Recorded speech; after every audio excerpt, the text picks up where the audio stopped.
رسول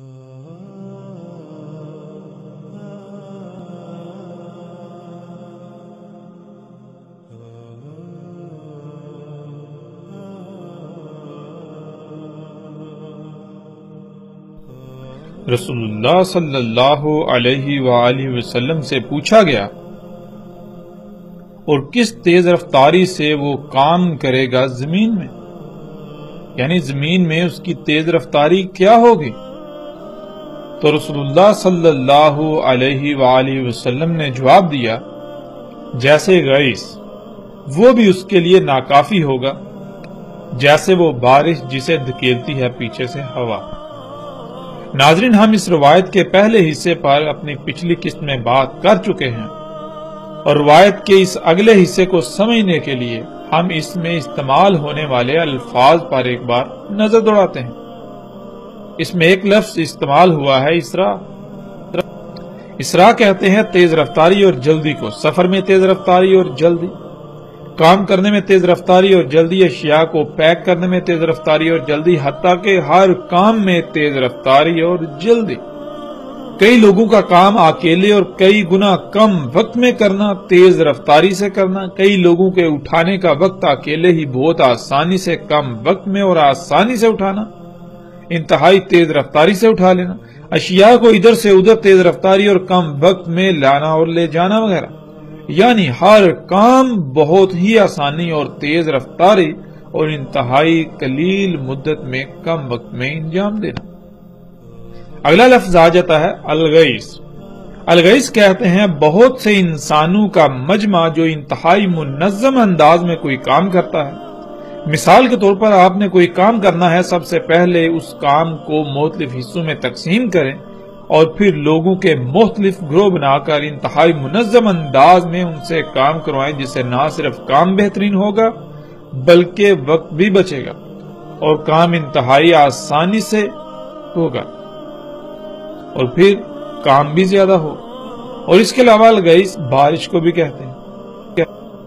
رسول اللہ صلی اللہ علیہ وآلہ وسلم سے جب سوال کیا گیا کہ وہ کتنا عرصہ رہے گا تو رسول اللہ صلی اللہ علیہ وآلہ وسلم نے جواب دیا کہ 40 ایام، یوم جیسے کہ سال ہوں اور یوم جیسے کہ مہینہ اور یوم جیسے کہ ہفتہ۔ یعنی اس سوال کا جواب ملنے کے بعد انہوں نے پھر سوال کیا کہ کیا اس یوم یعنی جو سال، مہینے اور ہفتے کے برابر ایام ہوں گے ان میں ایک ہی یوم کی صلاۃ کافی ہوگی؟ جس کے جواب میں رسول اللہ صلی اللہ علیہ وآلہ وسلم نے کہا کہ اس کے لیے پورا حساب کتاب لگا لینا جو قدر میں ہے۔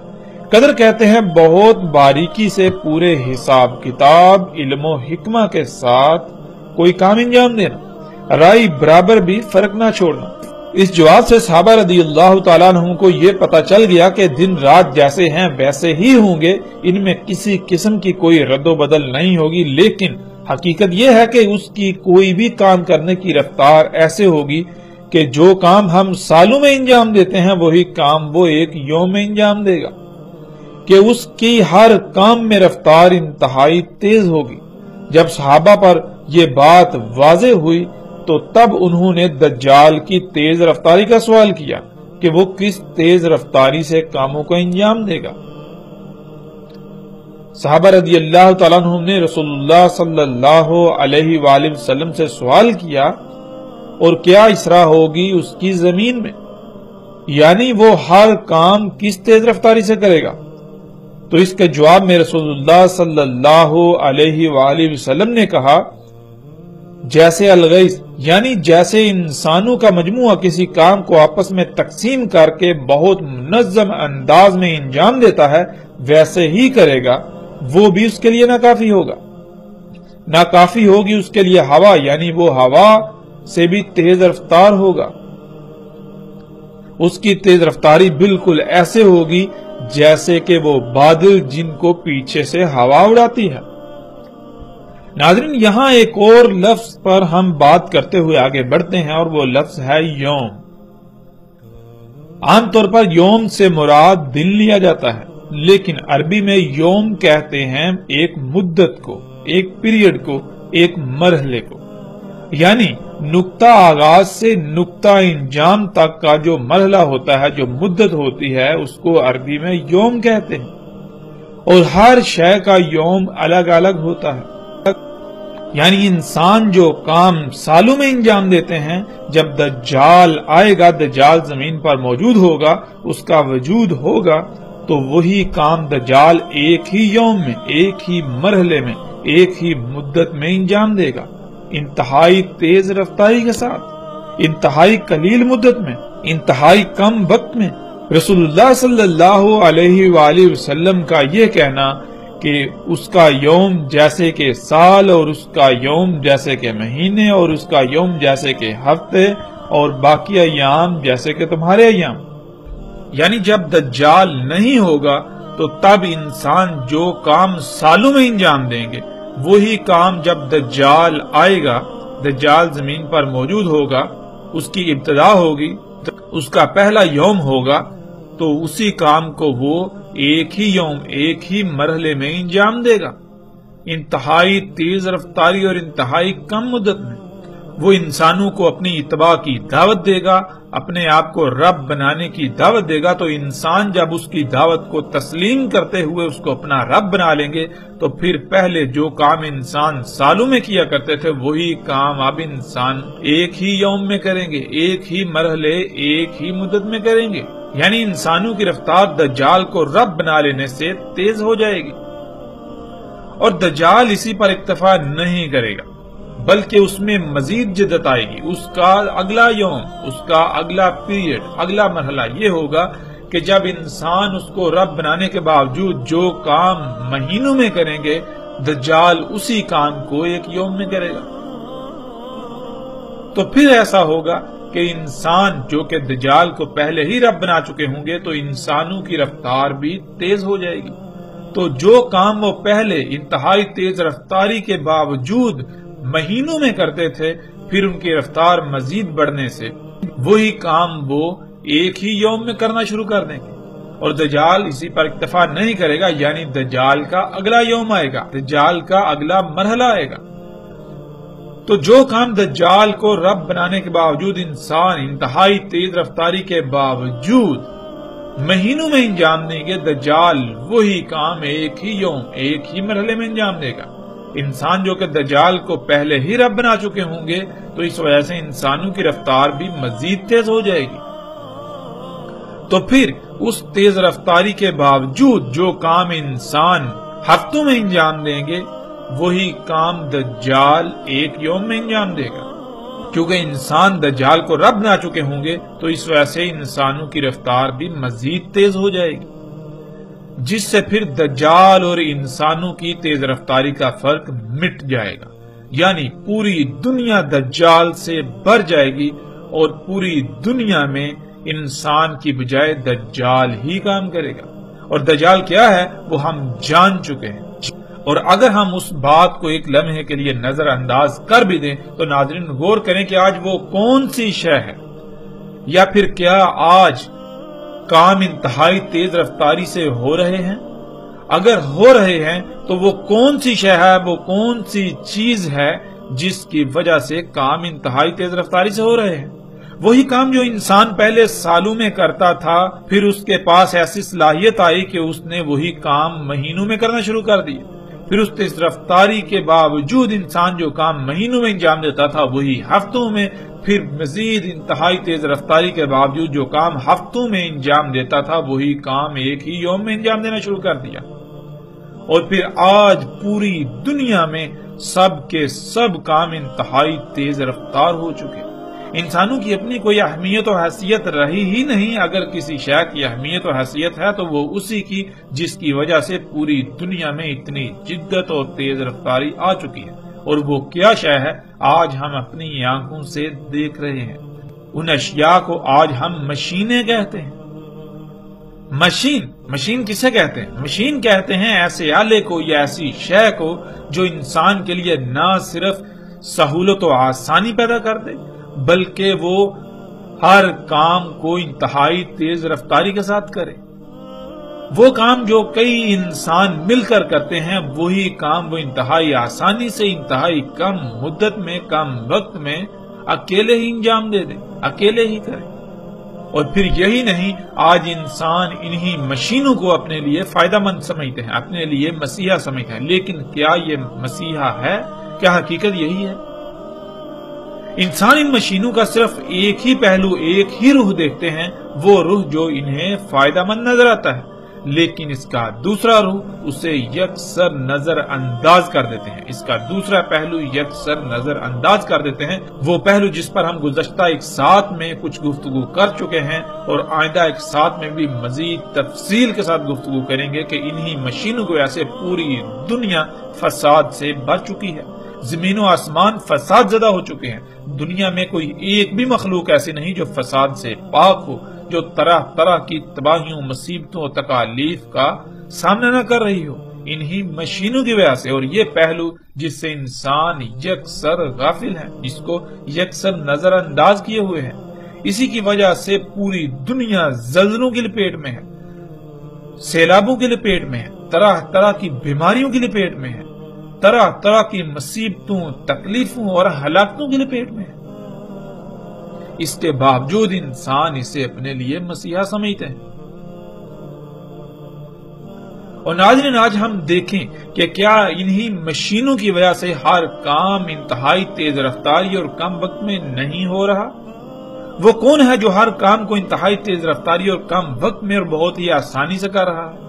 وہ یہی مشینیں ہیں، وہ یہی انسان کی ایجادات ہیں، انسان کے اپنے ہی ہاتھوں سے خلق کردہ مخلوقات ہیں، جن کو اس نے اللہ کے مقابلے پر اپنے لیے خلق کیا،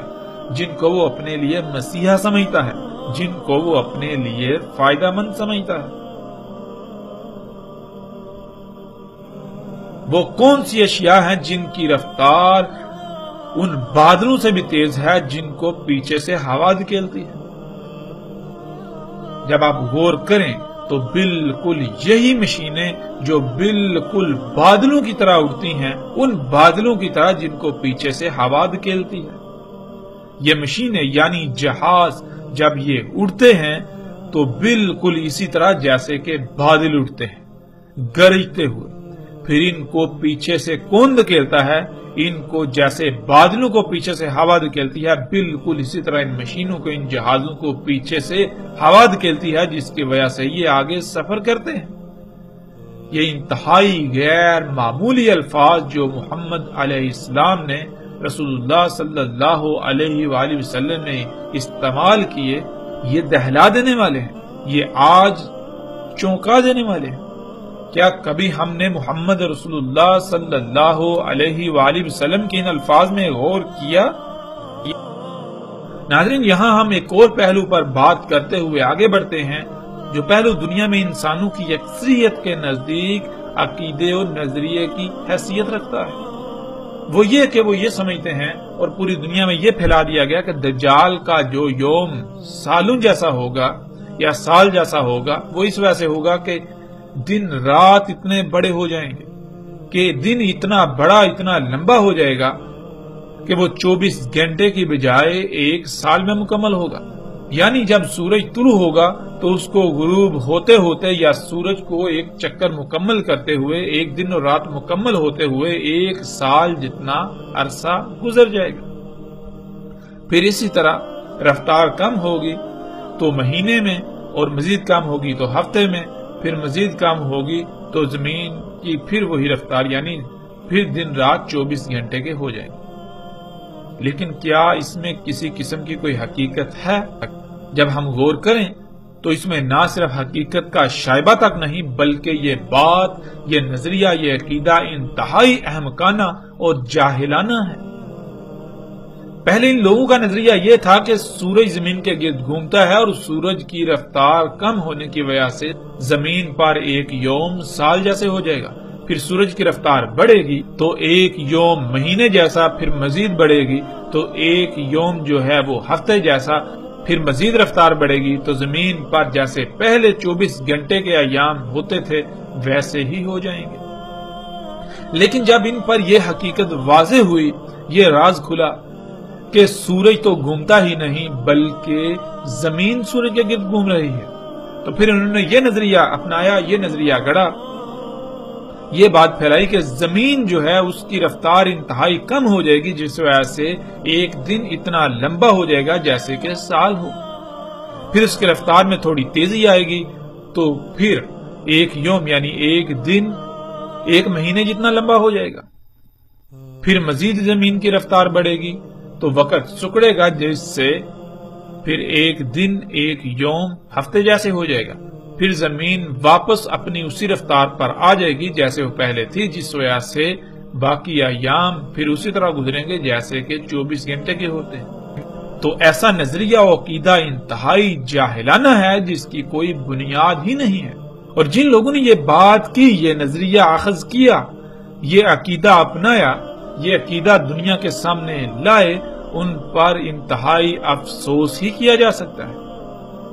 وہ بالکل ایسے لوگ لگتے ہیں جن کا قرآن سے کسی قسم کا کوئی تعلق تھا ہی نہیں۔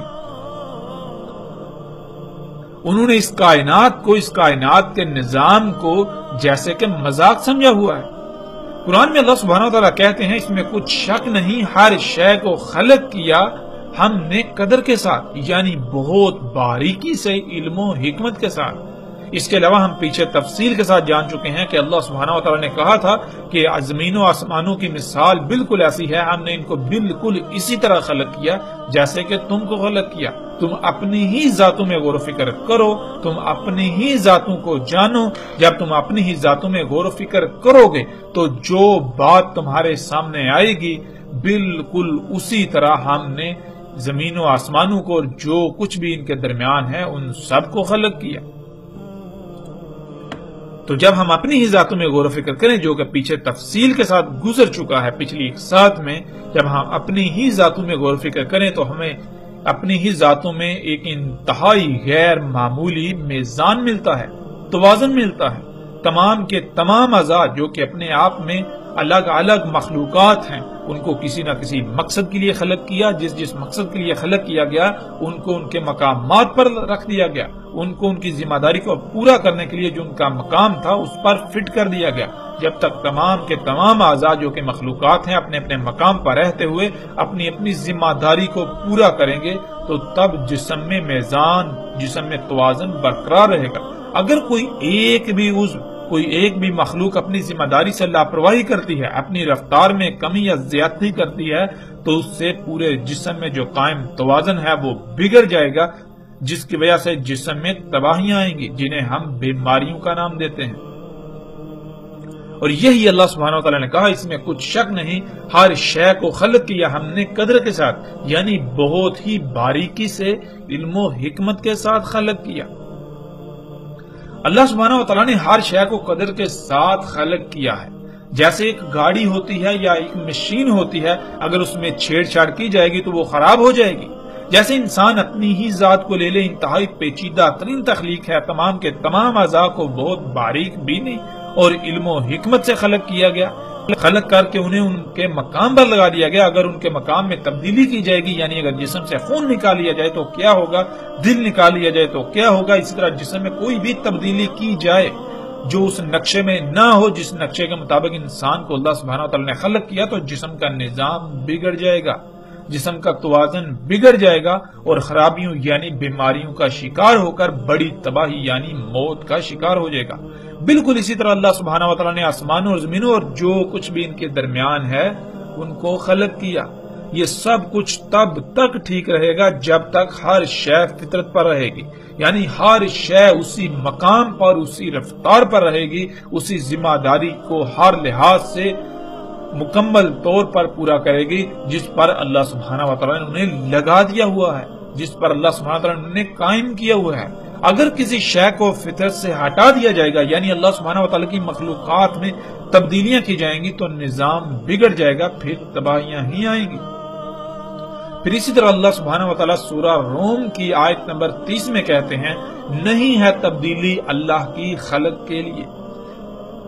یعنی نہیں تبدیل کیا جا سکتا اللہ کی خلق کو۔ اللہ کی خلق تبدیلی کی متحمل ہے ہی نہیں، مطلب یہ کہ اگر آپ اللہ سبحانہ و تعالیٰ کی خلق، جیسے اللہ سبحانہ و تعالیٰ نے کسی شے کو خلق کر دیا، اگر آپ اس میں کسی قسم کی تبدیلی کریں گے، اس میں کسی قسم کی رد و بدل کریں گے تو وہ شے ٹھیک نہیں رہے گی، اس میں توازن برقرار نہیں رہے گا، اس کا توازن بگڑ جائے گا، نتیجتاً وہ شے تباہی کے دہانے پر پہنچ جائے گی اور تباہ ہو جائے گی۔ اور پھر یہ بھی کہ اللہ سبحانہ و تعالیٰ اپنی سنت یعنی اپنی طریقے میں تبدیلی نہیں کرتا۔ اللہ سبحانہ و تعالیٰ نے تمام مخلوقات کو جیسے خلق کیا اور جس مقام پر رکھ دیا،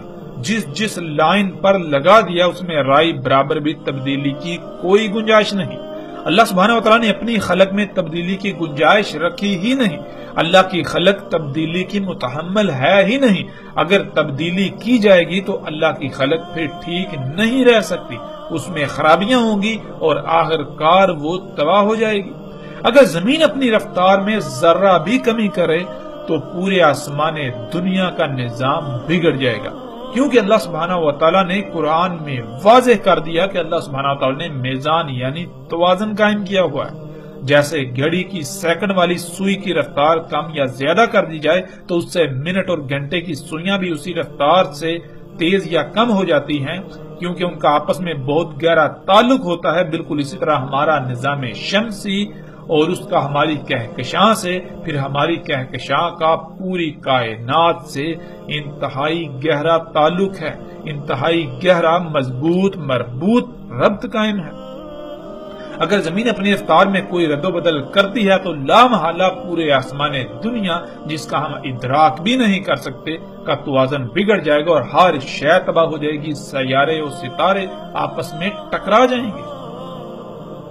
تو اس کے باوجود اگر کوئی انسان، اگر کوئی شخص ایسا عقیدہ و نظریہ رکھتا ہے کہ دن اتنا لمبا ہو جائے گا کہ سال جتنا لمبا ہو جائے گا، تو ایسے انسان کی عقل پر ماتم ہی کیا جا سکتا ہے۔ اور جب ہم قرآن میں غور و فکر کریں تو اللہ سبحانہ و تعالیٰ قرآن میں کیا کہتے ہیں؟ قرآن میں اللہ سبحانہ و تعالیٰ دیکھیں تو اس آیت میں کہتے ہیں، اور سلمان کے لیے ہوا، اس کا صبح کا جانا، صبح کا کام، صبح کا سفر 1 مہینے کا، اور واپسی شام کا جانا یا شام کا کام وغیرہ 1 مہینے کا۔ ناظرین، اس آیت میں جو الفاظ استعمال ہوئے ان میں 2 الفاظ ایسے ہیں جن کو جاننا بہت ضروری ہے، وضو اور رواح۔ وضو کسے کہتے ہیں؟ وضو کہتے ہیں کہ جب صبح اندھیرا چھٹ کر روشنی ہو جاتی ہے، اس وقت سے لے کر سورج کے طلوع ہونے تک کا سفر۔ پھر اسی طرح رواح، رواح کہتے ہیں کہ سورج ڈھلنے سے لے کر، یعنی جب سورج ڈھل جاتا ہے اس کی روشنی بالکل مدھم پڑ جاتی ہے، زمین پر ٹھنڈک کا احساس ہونا شروع ہو جاتا ہے، اس وقت سے لے کر سورج کے غروب ہونے تک کا وقت۔ اگر پوری دنیا میں دیکھا جائے تو پوری دنیا میں جو زیادہ سے زیادہ وضو اور رواح بنتا ہے وہ 1 آدھے گھنٹے سے زیادہ وقت کا نہیں بنتا۔ اگر آپ زیادہ سے زیادہ چھلانگی لگائیں گے تو آپ 2 گھنٹے سے اوپر جا سکتے ہی نہیں۔ قرآن میں اللہ سبحانہ وتعالیٰ کہتے ہیں کہ سلیمان علیہ السلام کا وضو 1 مہینے کا اور رواح 1 مہینے کا۔ سلیمان علیہ السلام کا خلافہ اس جگہ پر تھا جسے آج دنیا اردن کے نام سے جانتی ہے۔ پوری دنیا میں وضو اور رواح کا وقت الگ الگ نکلتا ہے۔ بیت المقدس میں پورے سال کا اوسطاً اگر وضو اور رواح کا وقت حساب کتاب کر کے نکالا جائے تو وضو 2 گھنٹے یا اس سے بھی کم وقت کا، اور اسی طرح رواح بھی 2 گھنٹے یا اس سے کم وقت کا ہی نکلتا ہے۔ یعنی سلیمان علیہ السلام کے 2 گھنٹے زمین پر باقی تمام انسانوں اور ہمارے 1 مہینے کے برابر تھے۔ یوں سلیمان علیہ السلام کا 1 یوم ہمارے 1 سال کے برابر تھا۔ اب ایسا ہرگز نہیں تھا کہ باقی انسانوں پر 1 سال مکمل ہو جاتا تو سلیمان علیہ السلام پر صرف 1 دن اور رات گزرتا، یا سلیمان علیہ السلام پر محض زیادہ سے زیادہ 2 گھنٹے گزرتے اور باقی انسانوں پر 1 مہینہ گزر جاتا، بلکہ سلیمان علیہ السلام کو اللہ سبحانہ وتعالیٰ نے جو اسباب دیے تھے، جو ٹیکنالوجی ان کے پاس تھی، اس ٹیکنالوجی سے سلیمان علیہ السلام ایک کام 1 یوم میں مکمل کر لیتے تھے، اور وہی کام باقی انسان 1 سال یا اس سے بھی زائد عرصے میں مکمل کر پاتے ہیں۔ جو کام ان اسباب کی وجہ سے سلیمان علیہ السلام محض زیادہ سے زیادہ 2 گھنٹے میں انجام دے لیتے تھے، پورا کر لیتے تھے، وہی کام باقی انسان 1 مہینے یا اس سے بھی زائد مدت میں پورا کرتے تھے۔ دن اور رات سلیمان علیہ السلام کے لیے بھی 24 گھنٹے کی ہی تھے، جیسے کہ باقیوں کے لیے تھے۔ ناظرین، جیسے جیسے رفتار بڑھتی جاتی ہے وقت سکڑتا جاتا ہے، اور جیسے جیسے رفتار کم ہوتی ہے وقت لمبا ہوتا جاتا ہے۔ مثال کے طور پر اگر آپ پیدل کہیں جاتے ہیں اور آپ کو پیدل وہ سفر کرنے میں 1 مہینہ لگتا ہے، اب ایک دوسرا انسان وہ دجال کے گدھے پر یا اس دابے پر سوار ہو کر جاتا ہے تو وہ وہی سفر محض چند گھنٹوں میں یا چند منٹوں میں طے کر لے گا، تو اس کے چند گھنٹے آپ کے 1 مہینے کے برابر ہو گئے۔ جو کام آپ نے 1 مہینے میں کیا وہی کام اس دوسرے شخص نے محض چند گھنٹوں میں کر لیا۔ ناظرین، ایسا کیوں اور کیسے ہوا؟ آپ نے جو سفر کیا آپ کی رفتار بہت کم تھی، جس کی وجہ سے آپ کو منزل تک پہنچنے میں 1 مہینہ لگا۔ اگر آپ کی رفتار جو تھی اس سے بھی کم ہو جائے تو آپ کو پھر مزید اور زیادہ وقت لگے گا۔ آپ کی رفتار کم تھی جس وجہ سے آپ کو اتنا وقت لگا، لیکن آپ کی بجائے جو دوسرا شخص تھا، دوسرا انسان تھا جس نے دجال کے گدھے کو اختیار کیا، جس نے مشین کو اختیار کیا، وہ محض چند گھنٹوں میں وہی سفر طے کر گیا۔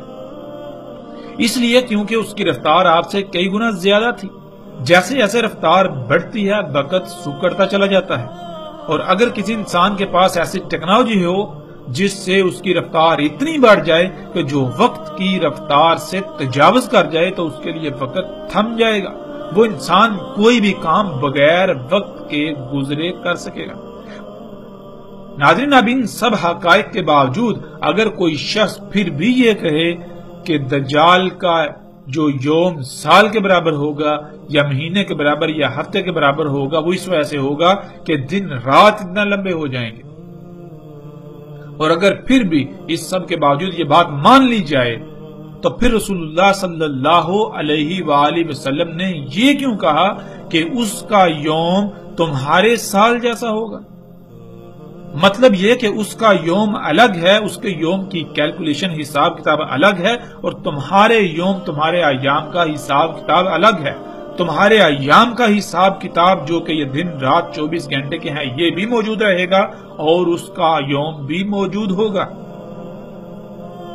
دونوں موجود ہوں گے، اور دونوں کا آپس میں تقابل اگر کیا جائے تو اس کا یوم تمہارے 1 سال جیسا ہوگا۔ اس سے جو بات ہر لحاظ سے سامنے آتی ہے وہ یہی ہے کہ کوئی ایسی شے زمین پر آئے گی، ایسی شے سامنے آئے گی، ایسی شے ایجاد ہوگی جس سے رفتار انتہائی تیز ہو جائے گی۔ رفتار کے بڑھنے سے، رفتار کے تیز ہونے سے وقت سکڑ جائے گا۔ جو کام تم پہلے سالوں میں انجام دیتے وہی کام تم بہت کم مدت میں 1 ہی یوم میں انجام دے لو۔ اور ناظرین، آج جب ہم غور و فکر کریں تو وہ کون سی شے ہے جس کی وجہ سے یہ سب کچھ ممکن ہوا؟ جو کام انسان پہلے سالوں میں کرتے تھے آج وہی کام انتہائی تیز رفتار سے، انتہائی آسانی سے، انتہائی کم وقت میں کیا جا رہا ہے۔ وہ یہی مشینیں ہیں، وہ یہی ایجادات ہیں، وہ تمام کی تمام اشیاء، وہ تمام کی تمام اشیاء جن کو انسان نے اللہ کے مقابلے پر اپنے لیے خلق کیا، جنہیں وہ اپنے لیے مسیحا سمجھتا ہے، اپنے لیے فائدہ سمجھتا ہے، جن کی وجہ سے پوری دنیا انسان کے لیے جنت کا منظر پیش کر رہی ہے۔ جنت کہتے ہیں ایسی جگہ کو، ایسے مقام کو جہاں پر آپ کو طرح طرح کی سہولیات و آسانیاں میسر ہوں، آپ کو مشقت نہ کرنی پڑے۔ تو آج پوری دنیا میں جب ہم غور و فکر کریں تو مشقت انسان کی بجائے دجال یعنی یہی مشینیں کر رہی ہیں۔ انسان کو مشقت کرنا ہی نہیں پڑ رہی، اور یہ جنت محض دھوکے کی جنت ہے، دھوکے کے سوا کچھ نہیں۔ حقیقت میں یہ نہ صرف دنیا میں بھی جہنم ہے بلکہ آخرت میں بھی جہنم، اس کا انجام عنقریب جہنم ہے۔ یہ دنیا جو اس وقت جنت کا منظر پیش کر رہی ہے، عنقریب یہ اسی ٹیکنالوجی کی وجہ سے، انہی ایجادات کے دوسرے پہلو کی وجہ سے، جو پہلو انسانوں سے چھپا ہوا ہے یا جان بوجھ کر چھپا دیا گیا، اس کی وجہ سے ان قریب جہنم میں بدل جائے گی۔ ناظرین، اسی روایت کے اگلے حصے میں رسول اللہ صلی اللہ علیہ وآلہ وسلم نے کہا، پس آئے گا قوم پر یعنی لوگوں پر، پس انہیں دعوت دے گا یعنی کہ مجھے اپنا رب بناؤ، انسان کی انہی خلق کردہ طرح طرح کی اشیاء سے اپنی ضروریات پوری کرو، ان سے اپنی حاجات پوری کرو، انہی پر توکل کرو، اپنے تمام کاموں کے لیے، اپنے ہر عمل کے لیے انہی مشینوں پر، انہی ایجادات پر، انہی اشیاء پر انحصار کرو۔ بس وہ اس کی اس دعوت کو تسلیم کر کے اسی کے ساتھ اپنے اعمال کو انجام دیں گے اور اس کی اس دعوت کو قبول کر لیں گے، اس کو قبول کر لیں گے۔ جب ایسا ہوگا تو پس امر کیا جائے گا آسمان کو، پس وہ برسے گا، اور اسی سے امر کیا جائے گا زمین کو، ارض کو، پس وہ اس امر سے اگائے گی۔ ناظرین، اس کی دعوت کیا ہے، کیسے دعوت دیتا ہے، اس کا ذکر دجال کے راس والی روایت میں گزر چکا، اور جو اس کی دعوت کو قبول کرتے ہیں یعنی اللہ پر توکل کی بجائے ٹیکنالوجی پر، انہی ایجادات پر، انہی اشیاء پر توکل کرتے ہیں، تو ان کے لیے آسمان کو کیسے حکم دیا جاتا ہے بارش کا، اور کیسے برستی ہے، اس کا جواب جاننے کے لیے ہم پہلے ایک بنیادی بات کو سمجھ لیتے ہیں۔ اللہ سبحانہ وتعالی نے قرآن میں، اپنی کتاب میں، جو کہ اللہ کی یہ کائنات ہے، اس میں بار بار غور و فکر کرنے کا حکم دیا، اپنی آیات میں بار بار غور و فکر کرنے کا حکم دیا، جو کہ اللہ کی تمام کی تمام مخلوقات ہیں، اور قرآن کھول کھول کر یہ بات واضح کرتا ہے کہ آسمانوں اور زمینوں میں جو کچھ بھی ہے، سب کا سب اللہ کی آیات ہیں، ان سب میں غور و فکر کرنے کا حکم دیتا ہے۔ جب تک ہم غور و فکر نہیں کریں گے تب تک ہم پر یہ واضح نہیں ہوگا کہ اگر دجال آسمان کو بارش برسانے کا حکم دے گا تو وہ کیسے دے گا، اور پھر جب ہمارے پاس علم نہیں ہوگا تو ہمارے لیے سوائے گمراہی کے اور کوئی راستہ نہیں ہوگا۔ ہم لاکھ یہ دعوے کریں کہ ہم دجال کی غلامی نہیں کریں گے، ہم اس کی غلامی کو اختیار کر لیں گے اور ہمیں اس کا علم بھی نہیں ہوگا۔ ہم اپنے خیالاتی اور تصوراتی دجال کے انتظار میں رہیں گے، لیکن حقیقت میں ہم دجال کو اپنا رب بنا چکے ہیں گے۔ ہم میں ایمان کی رائے بھی نہیں ہوگی اور ہمیں اس کا اندازہ بھی نہیں ہوگا، ہم الٹا خود کو قوی مومن سمجھ رہے ہوں گے۔ علم نہ ہونے کی وجہ سے بے بنیاد اور باطل عقائد کو اپنے دماغ میں محفوظ رکھ کر نہ صرف خود گمراہ ہوں گے بلکہ دوسروں کی گمراہی کا بھی سبب بنیں گے۔ اس لیے اگر ہم چاہتے ہیں کہ ہم حقیقتاً ایسے اللہ پر ایمان لائیں جیسے کہ ایمان لانے کا حق ہے، تو ہمیں اللہ کی آیات میں غور و فکر کرنا پڑے گا۔ ہم اپنی ہی ذات میں غور و فکر کریں اور جانیں کہ اگر انسان کو کوئی حکم دیا جائے تو اس کا ذریعہ کیا ہوگا، انسان کو کوئی کام کرنے کا حکم کیسے دیا جاتا ہے۔ اس کے لیے جو بات کھل کر واضح ہوتی ہے وہ یہ کہ بنیادی طور پر انسان کو کسی کام کا حکم دینے کے لیے 3 طریقے ہیں۔ زبان سے حکم دیا جائے یعنی آواز کی صورت میں، لکھ کر حکم دینا، اشارے کے ذریعے حکم دینا۔ ان کے علاوہ کوئی چوتھا ذریعہ ایسا نہیں ہے کہ جو تمام انسانوں میں مشترک ہو۔ چوتھا یا اس سے زائد بھی ہو سکتے ہیں، لیکن وہ صرف انہی لوگوں کے لیے ہوں گے جن میں وہ قابلیت ہوگی اور انہوں نے محنت سے وہ قابلیت حاصل کی ہوگی، جیسے کہ اللہ کا قانون ہے۔ اب اگر آواز کی صورت میں یا لکھ کر کسی انسان کو کوئی حکم دیا جائے گا تو وہ بھی صرف اسی زبان میں ہی دیا جا سکتا ہے جو زبان وہ سمجھنے کی صلاحیت رکھتا ہے۔ یعنی ایسا نہیں ہے کہ آپ کو جو زبان آتی ہی نہیں، جس زبان کو آپ سمجھتے ہی نہیں، اس زبان میں آپ کو حکم دیا جائے تو پھر اگر ایسا کیا جائے گا تو اس حکم کا کوئی فائدہ نہیں ہوگا۔ ایسا حکم نہ دینے کے برابر ہوگا، اس کی حیثیت ایسے ہی ہوگی گویا کہ حکم دیا گیا ہی نہیں۔ مثال کے طور پر اگر آپ کی زبان اردو ہے تو آپ کو اردو میں ہی حکم دیا جائے گا، اور اگر حکم دینے والوں کو اردو نہیں آتی یا پھر آپ اردو کے علاوہ کوئی اور بات نہیں سمجھتے اور اس کی زبان کوئی اور ہے یا اس کا طریقہ کوئی اور ہے، تو پھر اس کے لیے سب سے پہلا کام یہ ہوگا کہ وہ کوئی ایسا ذریعہ حاصل کرے جس میں اس کی بات سمجھ کر آپ تک پہنچانے کی صلاحیت، جسے ہم اردو میں ترجمان کہتے ہیں، کہ وہ اس کی زبان بھی سمجھتا ہو اور آپ کی بھی اور وہ انسان اس کے ذریعے سے آپ کو حکم دے گا۔ ایسے ہی مثال کے طور پر اگر آپ کو چائنیز نہیں آتی اور آپ کو چائنیز میں حکم دیا جائے تو کیا آپ سمجھ سکیں گے؟ سوال ہی پیدا نہیں ہوتا۔ بالکل اسی طرح آپ کسی جانور کو کوئی حکم دینا چاہیں تو اسی ذریعے سے حکم دیں گے جس ذریعے سے وہ جانور آپ کا حکم سمجھ سکے، نہ کہ آپ اپنی زبان میں جانور کو حکم دینا شروع کر دیں گے۔ جب وہ آپ کا حکم سمجھے گا تو اس پر عمل کر پائے گا، ورنہ عمل کا تو سوال ہی پیدا نہیں ہوتا۔ ایسا ہرگز نہیں ہے کہ آپ اپنی زبان سے کسی جانور کو کچھ کہیں تو وہ فوری اس پر عمل کرے گا، نہیں، بلکہ جو بھی جانور ہے وہ جس طرح حکم سمجھنے کی صلاحیت رکھتا ہے اسی طریقے سے اسے حکم دیا جائے گا۔ بالکل اسی طرح اللہ کی تمام مخلوقات کا معاملہ ہے۔ اللہ سبحانہ و تعالیٰ نے یہ قانون بنا دیا، اسی قانون کے مطابق اللہ سبحانہ و تعالیٰ اس پوری کائنات کا نظام چلاتے ہیں، اسی قانون کے مطابق اللہ سبحانہ و تعالیٰ تمام مخلوقات کو امر کرتے ہیں۔ یہی اللہ سبحانہ و تعالیٰ کا قانون ہے، یہی اللہ سبحانہ و تعالیٰ کی سنت یعنی طریقہ ہے، اور اللہ سبحانہ و تعالیٰ خود بھی اپنی سنت کے خلاف کام نہیں کرتا۔ یہ اللہ سبحانہ و تعالیٰ کا قانون ہے۔ دجال آسمان کو حکم دے گا تو آسمان بارش برسائیں گے۔ آسمان فضا کو کہتے ہیں، اگر وہ اس فضا کو حکم دے گا جس فضا سے اللہ سبحانہ وتعالی بارشیں برساتے ہیں تو اسی طرح امر کرنا پڑے گا جیسے اللہ سبحانہ وتعالی امر کرتے ہیں۔ اور اللہ سبحانہ وتعالی کے علاوہ کوئی بھی تب تک آسمانوں کو بارش کا حکم نہیں دے سکتا جب تک کہ اس کے پاس علم اور اسی طرح امر کرنے کی صلاحیت موجود نہ ہو۔ لیکن ایک بات جو قابل غور ہے، رسول اللہ صلی اللہ علیہ وآلہ وسلم نے کہا کہ دجال امر کرے گا آسمان کو بارش برسانے کا۔ اب اس امر کے پیچھے کون ہوگا وہ الگ بات ہے، لیکن جو براہ راست آسمان کو بارش کا امر کرے گا وہی دجال ہوگا۔ آسمان کو بارش برسانے کا حکم دینا تو پہلے وہ علم ہونا لازم ہے کہ کس طرح آسمان کو بارش کا حکم دیا جاتا ہے۔ اللہ سبحانہ و تعالیٰ نے بارش برسانے کا جو قانون بنا دیا اسی کے مطابق ہی بارش برسائی جا سکتی ہے۔ ایسا ہرگز نہیں کہ کوئی انسان یا کوئی بھی ہو وہ آسمان کو اللہ کے قانون کے علاوہ کسی اور طریقے سے حکم دے اور آسمان بارش برسائیں، ایسا ممکن ہی نہیں۔ اگر ایسا ممکن ہوتا تو انسان جب اس معاملے میں اللہ کا محتاج تھا تو وہ اللہ سے دعائیں کرنے کے بجائے خود ہی اپنی زبان سے کہتا کہ آسمان بارش برسا، اور آسمان بارشیں برسانا شروع کر دیتے، جو کہ ہمیں علم ہے ایسا ناممکن ہے۔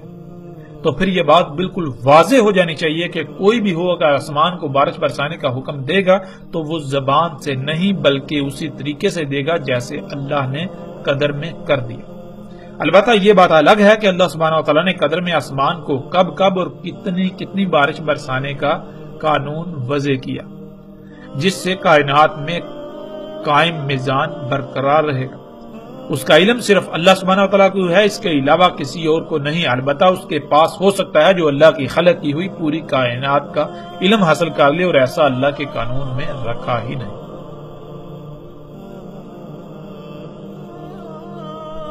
اب اللہ کے علاوہ جو کوئی بھی یہ صلاحیت حاصل کر لے گا جس سے بارشیں برسائی جا سکتی ہیں، تو جب وہ اپنی مرضی سے آسمان کو جب چاہے بارش برسانے کا حکم دے گا، امر کرے گا، تو اس سے ایسا قطعاً نہیں کہ کائنات میں کوئی خرابی نہ ہو۔ کائنات میں قائم توازن بگڑ جائے گا۔ آسمانوں میں جو اللہ سبحانہ وتعالیٰ نے میزان قائم کیا، جو زمین میں میزان قائم کیا، وہ بگڑ جائے گا۔ بادلوں کا نظام درہم برہم ہو جائے گا، آب و ہوا کا نظام درہم برہم ہو جائے گا، موسموں کا نظام بگڑ جائے گا، پھر طوفان، آندیاں، بغیر وقت کے بارشیں اور موسموں میں غیر معمولی تغیر و تبدل واقع ہوگا۔ آج آسمان کو حکم دیا جا رہا ہے اور بارشیں برسائی جا رہی ہیں، اور یہ کیسے ممکن ہوا؟ اور کون ہے جو آسمان کو بارشیں برسانے کا حکم دیتا ہے؟ وہ یہی مشینیں ہیں، وہ یہی ٹیکنالوجی ہے جسے رسول اللہ صلی اللہ علیہ وآلہ وسلم نے دجال کہا، جسے آج ہم ہارپ کا نام دیتے ہیں، اور اس کے علاوہ ایک دوسرا طریقہ جسے کلاؤڈ سیڈنگ یعنی بادلوں کی بوائی کا نام دیا جاتا ہے۔ ہارپ یہ ایک ایسی مشین ہے جس میں نہ صرف موسموں میں چھیڑ چھاڑ کرنے کی صلاحیت ہے بلکہ اس کے علاوہ انتہائی غیر معمولی امور انجام دینے کے لیے اس میں صلاحیتیں موجود ہیں۔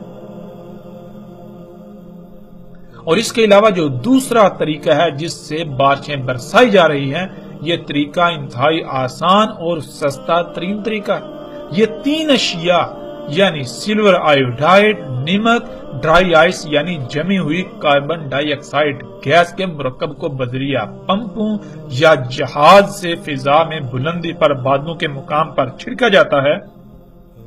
جس سے اس جگہ پر درجہ حرارت اتنا کم ہو جاتا ہے کہ وہاں بخارات پانی میں تبدیل ہو جاتے ہیں۔ سلور آئیوڈائڈ اور نمک ان ٹھنڈے بخارات کو ایک دوسرے سے ملاتے ہیں جن سے قطرہ وجود میں آتا ہے اور زمین اسے اپنی طرف کھینچ لیتی ہے۔ یوں آج پوری دنیا میں بارشیں برسائی جا رہی ہیں۔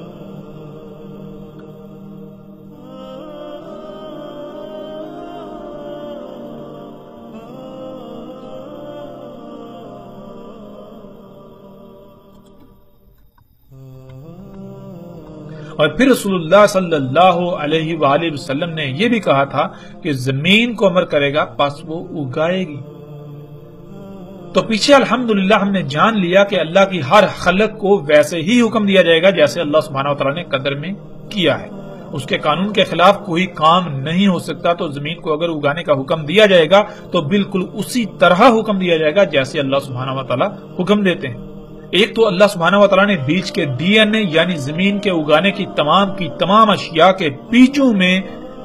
زمین کے لیے وہ حکم رکھ دیا، وہ معلومات رکھ دی، اور دوسرا اس کے علاوہ جو زمین میں ایسی صلاحیتیں رکھی ہیں جس سے زمین اگانے کے قابل ہوتی ہے، وہ اللہ سبحانہ وتعالی کا امر کہلاتا ہے جس سے زمین اگاتی ہے۔ آج زمین کو نہ صرف حکم دیا جا رہا ہے بلکہ زمین اگا بھی رہی ہے، اور زمین کو یہ حکم فصلوں کے بیجوں میں اللہ سبحانہ وتعالی کے رکھے ہوئے نقشے میں رد و بدل کر کے دیا جا رہا ہے، اور زمین کو اگانے کی صلاحیت بھی خلق کر کے دی جا رہی ہے۔ اور یہ سب کیسے ممکن ہوا؟ صرف اور صرف ٹیکنالوجی کی وجہ سے، انہی مشینوں، انہی ایجادات کی وجہ سے جنہیں محمد علیہ السلام نے، محمد رسول اللہ صلی اللہ علیہ وآلہ وسلم نے دجال کہا۔ آج پوری دنیا میں زمین سے نباتات اگانے کے لیے زمین کو امر کیا جاتا ہے، اور جس سے امر کیا جاتا ہے وہ یہی ٹیکنالوجی ہے، یعنی جدید سائنسی ایجادات جنہیں ہم ایگریکلچر ٹیکنالوجی کا نام دیتے ہیں۔ کھیتی باڑی میں موجودہ اور آئندہ آنے والے تمام کے تمام ذرائع جو غیر فطری ہیں، جن میں مختلف مشینری، کھادیں، ادویات، سپرے اور کئی قسم کے کیمیکلز اور جنیاتی بیج وغیرہ شامل ہیں۔